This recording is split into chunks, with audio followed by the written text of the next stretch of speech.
le bien-être est devenu notre unique préoccupation. Mais n'est-ce pas en un sens un objectif malsain?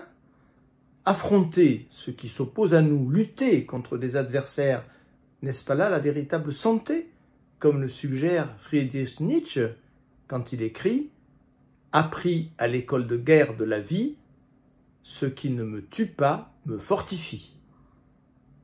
Nietzsche a rêvé à 3 reprises au moins de se rendre en Corse.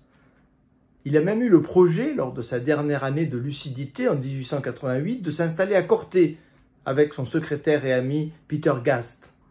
Si ce projet s'était concrétisé, Nietzsche aurait peut-être eu connaissance d'un proverbe corse étonnamment proche de la phrase que je me propose de commenter, « Chokuntumba ingrassa », littéralement « ce qui ne vous tue pas vous fait grossir ».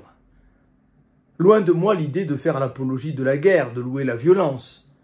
Il est heureux que nous ayons appris au fil des millénaires à intérioriser la violence, à la sublimer, pour reprendre le jargon freudien. Néanmoins, cette évolution présente un risque certain si elle n'est pas maîtrisée. Le risque de nous affaiblir, de nous faire perdre de vue que la vie est un combat.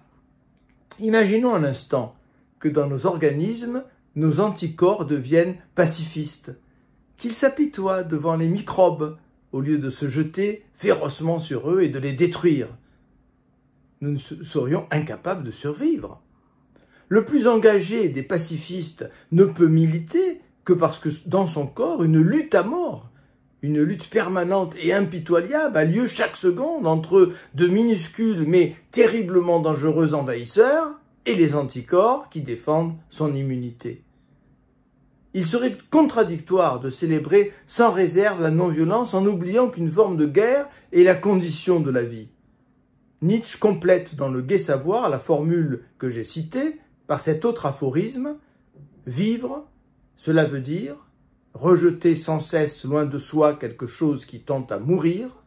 Vivre, cela veut dire être cruel et inexorable pour tout ce qui en nous est faible et vieilli, et pas seulement en nous. » Ayons ces formules présentes à l'esprit si nous voulons éviter la religion suicidaire du bien-être.